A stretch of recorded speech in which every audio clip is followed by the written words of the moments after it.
So hello and welcome to this video. This video is about the gear I use for spinning for halibut or jigging, shore jigging, whatever you want to call it, right?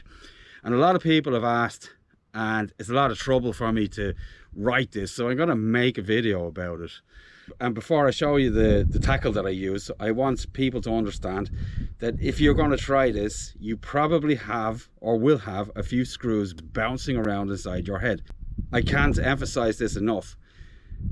The first time I caught one, it took me up to a week of 6 to 7, 8 hours a day casting until eventually I contacted one. Okay, it is not a fish a cast. It's not a fish every second cast. This is one of these things, you know, a fish of 1,000 casts. Not generally, but from the shore catching halibut, you could get lucky and get one on the first cast, but I severely doubt it. So if you're going to attempt this, you're going to need some staying power. And the first week, if you haven't hooked up, you're going to have to go back the next week and just keep going. What you need to know is that the fish are there, and that will keep you fishing. That's it. If you really want this, you got to go and get it. You need to know the fish are there, and then you just keep casting. It's as simple as that. Other than that, you just need the right tackle for it. I'm going to show you the rods and the reels and the lures that I use for it. I'm going to start with the lighter of the two, which is just a heavy shore jigging rod. Nowhere on this does it give the length of it for some reason, but it's just a hair under 10 foot, okay? That's it. And it is rated 50 to 120 grams, right? That's it there. The Sniper XT. I mention it in a lot of videos. They're fantastic rods. If you want one, just go and buy one. You can find them on AliExpress, right? As much as it pains me to do advertisement for people. But anyway, that's it. Now, a lot of people ask about the reel. Am I using a slammer? No, I'm not. They're too heavy. Am I using a BG? No, I'm not. They're too heavy. I am using offshore vertical jigging reels. This is it here. Right, this one is made by a company called Lure Killer, and they have put some accents on it from well-known reels. So the spool has the arrowheads from the slammer on it. People automatically assume it's a slammer. It's not. It's a Saltiga, has the twin power. It's not a Saltiga, right? Being Chinese, you know, they want the recognition in whatever way they can get it, but they needn't have bothered. This is a fantastic reel. If you want a good reel, just go out and buy one of these. I mean, they are just brilliant, right? They are light, they are cheap, they are strong. This one has a 30 kilo drag and it holds up to about 300 meters of line, right? It hasn't got the deepest spool in the world, but you're not going to need it, really. Not for this anyway. So I have this right now loaded with, because I ran out of 35 pound, I have it loaded with 39 pound, right? 8 strands, okay? And I use this because it is more supple and it casts more easily. And it's okay for fixed spools. You're not going to be able to manage this with mono, just forget about it. You need a more modern rod, and it has to have rings to cope with the braid, right? I've done videos on this. I'm going to link that video in the description. And I also have an in-depth video about the lures that I use for halibut as well, and I'll link that video in the description as well. Other than the rods and the reels, you have to have a fairly substantial bait.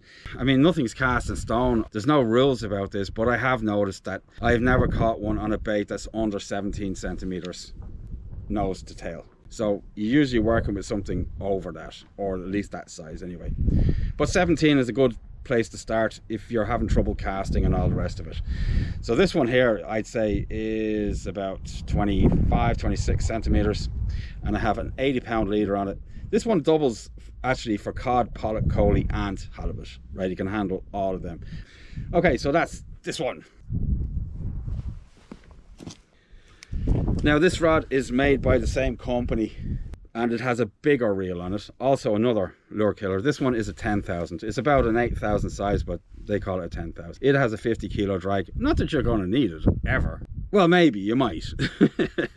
But it would far exceed the fishing line anyway. So this one's got the same breaking strain as the other one. You won't need more than 40 ever. I've landed a 100 pound fish on 15 pound mono. I know where the problems begin to start.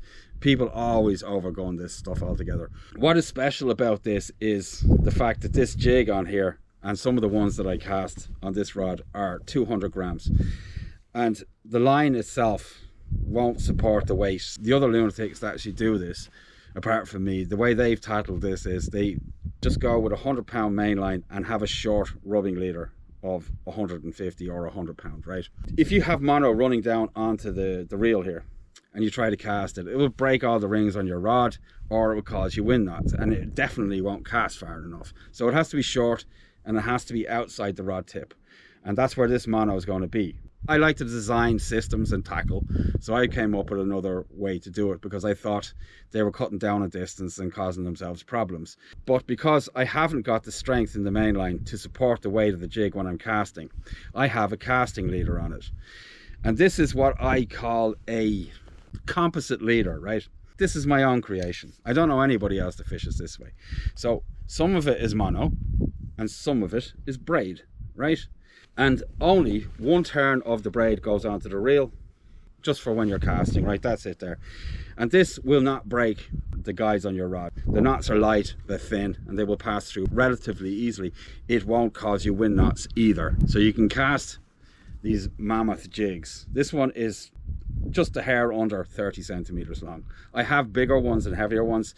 They're kind of specialized in the fact that I can swim them in shallow water. They're around about the same size as this, but this one I swim in deep water and the other ones I'll swim in shallow water. And I can do this because they have bladders in the body. They'll swim in shallow water relatively easily, unlike this guy. That's the composite leader that I use for casting these big jigs. I will mainly fish this rod and this combination off piers only because it's going to cause you trouble off the rocks. The only way I think I can get away with it is to fish the lure with the air bladders in it. Then it works, but that is a bit of a tricky thing for most people to pull off. I'm not going to do a video on it. If you become a member, you ask me, I'll make a short video for you, but other than that, I'm not going to bother with it. I can swim the large baits with the float in the body in shallow water or around rocks, because when I crank on it with the reel, it will rise very quickly, unlike this guy, right, who will just shoot along the bottom like this, right? So that's the lures and the leader system. This is the rod. It's made by the same company that made the Sniper XT, and it is rated from 60 to 200 grams, okay? And it can cast it without any trouble whatsoever. I can lean into this. I can put 200 gram lure on this rod and put my back into it, and it doesn't even blink. It's a fantastic rod, and the reel as well. So yeah, I highly recommend them. I said where you can get them if you want them, and the whole setup will just cost you, the rod and the reel will just cost you, I'd say, not including postage, like under 300 euros, right? That's what you're paying for rods most of the time in this kind of class, okay? Fantastic reels, fantastic rods. So that's basically it, right? I would really like to catch a halibut on a metal jig, like a fast jig or a slow jig, but they're really not that great for it because of the way that they work. They shoot up and down, and it is possible. And these guys swim along the bottom, and they're better suited for targeting halibut because they do swim in mid-water sometimes, but generally, most of the time, when they're lying in the areas where they're going to feed, they sit on the bottom, very well camouflaged, much like plaice or flounder or anything else, just a giant version of that, with their eyeballs sticking up, scanning 360 degrees, just like any other flatfish. And as soon as they see something that interests them, they'll scooch along the bottom and they'll follow it until they've discerned whether or not they want to eat it or not. It can take them quite a while. Most of the fish that I catch, it seems like I catch them at the bottom of the pier, and some of them I actually do, but the majority of them are actually just following the lures in, and they just take them at that point where they think it's going to get away, and that's when it starts to swim up generally. So yeah, that's it. So I'm Billy. This is Billy showing you his halibut rods wherever you are in the world. Go and catch a great big fish. Bye.